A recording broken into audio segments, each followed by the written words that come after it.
Bab ke-6, bagian ke-4. Aturan Andriy Nikolayevich. Ada sebuah alasan lain yang bahkan lebih mendalam untuk kecenderungan kita bercerita, dan alasan ini tidak psikologis. Ini terkait dengan efek urutan dalam sistem penyimpanan dan pengambilan informasi, dan ada baiknya dijelaskan di sini karena menurut saya ini adalah masalah utama dalam teori probabilitas dan informasi. Masalah pertama, pengambilan informasi itu mahal. Masalah kedua, penyimpanan informasi pun mahal. Sama mahalnya dengan harga tanah di New York. Semakin teratur, semakin kurang acak, semakin berpola, dan semakin naratif sebuah untaian kata atau simbol, makin mudah penyimpanan untaian kata itu dalam pikiran atau makin mudah pencatatannya dalam sebuah buku, sehingga entah kapan cucu kita dapat membacanya. Akhirnya, manipulasi dan pengambilan kembali informasi juga mahal. Dengan begitu, banyak sel otak 100 miliar dan terus bertambah. Gudang loteng kita sungguh besar sekali, maka kesulitan kita barangkali bukan karena keterbatasan daya tampung, melainkan perkara indeksingnya. Memori sadar Anda atau memori kerja Anda, memori yang Anda gunakan untuk membaca baris ini dan menangkap maknanya, jelas sangat jauh lebih kecil dibanding daya tampung otak kita. Pertimbangkan bahwa memori kerja Anda mengalami kesulitan meski hanya mengingat nomor telepon lebih dari 7 angka. Kita ganti metafora ini sedikit dengan membayangkan bahwa kesadaran Anda adalah sebuah meja di Library of Congress.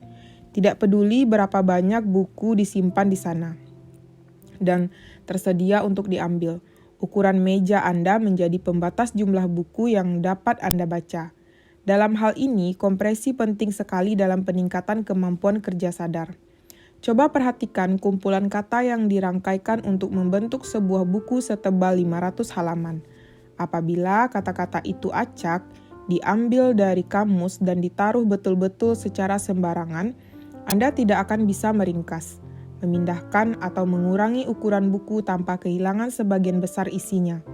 Anda memerlukan 100.000 kata untuk menampung pesan yang benar dari 100.000 kata yang acak untuk dibawa dalam piknik Anda berikutnya ke Siberia.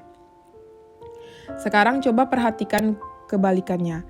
Andai sebuah buku diisi dengan perulangan kalimat berikut ini. Direktur, masukkan nama perusahaan Anda di sini. Adalah seorang beruntung yang kebetulan berada di tempat dan waktu yang tepat untuk dianggap berjasa dalam sukses perusahaan, tanpa harus berbuat sesuatu yang istimewa. Sebanyak 10 kali per halaman untuk 500 halaman. Seluruh buku ini dapat ditempatkan dengan akurat, seperti yang baru saya lakukan, ke dalam 25 kata dari 100.000. Anda dapat memproduksinya dengan kemurnian total. Anda tinggal menyimpan polanya. Dan sebagaimana dapat kita lihat di sini, sebuah pola jelas lebih kompak daripada informasi aslinya. Begitu Anda melihat ke dalam buku, Anda langsung menemukan sebuah aturan. Di sepanjang baris kalimat seperti inilah mungkin tokoh besar probabilitas Andriy Nikolayevich Kolmogorov mendefinisikan derajat keacakan. Sesuatu yang sekarang disebut kompleksitas Kolmogorov. Kita, anggota-anggota kelompok primata yang disebut manusia, menganggap aturan adalah sesuatu yang sangat penting karena kita perlu mereduksi dimensi permasalahan yang ada supaya semua bisa masuk ke dalam kepala kita. Atau sebaliknya, yang menyedihkan supaya kita dapat memampatkan semuanya ke dalam kepala kita. Makin acak informasi itu, makin besar dimensinya, dan karena itu makin sulit peringkasannya. Anda mungkin makin besar keperluan Anda untuk meringkas, makin tinggi tuntutan Anda soal keteraturan. Maka kondisi sama yang membuat kita melakukan penyederhanaan ternyata mendorong kita untuk berpikir bahwa dunia tak seacak yang sesungguhnya. Dan Black Swan tidak termasuk dalam penyederhanaan kita. Lembaga dalam bidang seni dan ilmiah merupakan buah tuntutan kita untuk mereduksi dimensi dan membuat kita memaksakan keteraturan. Bayangkan dunia di sekitar kita yang syarat dengan triliunan detail. Cobalah menggambarkannya, maka Anda akan menemukan diri tergoda untuk merajut pengetahuan ke dalam apa yang hendak Anda katakan. Sebuah novel, sebuah cerita, sebuah mitos, atau sebuah dongeng, semuanya mempunyai fungsi serupa, menyiapkan kita untuk berhadapan dengan dunia yang sangat kompleks. Selain melindungi kita dari keacakan, mitos-mitos menginformasikan keteraturan untuk mengacak persepsi manusia dan memaknainya sebagai kekacauan dalam pengalaman manusia. Sesungguhnya banyak penyakit jiwa parah yang muncul bersamaan dengan perasaan tidak mampu mengendalikan atau memahami lingkungannya sendiri.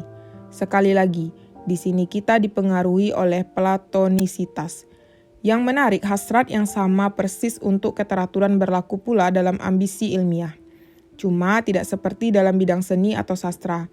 Tujuan sains, sebagaimana yang dikumandangkan adalah untuk mencari kebenaran, bukan untuk memberikan rasa keteraturan atau untuk membuat Anda merasa lebih nyaman.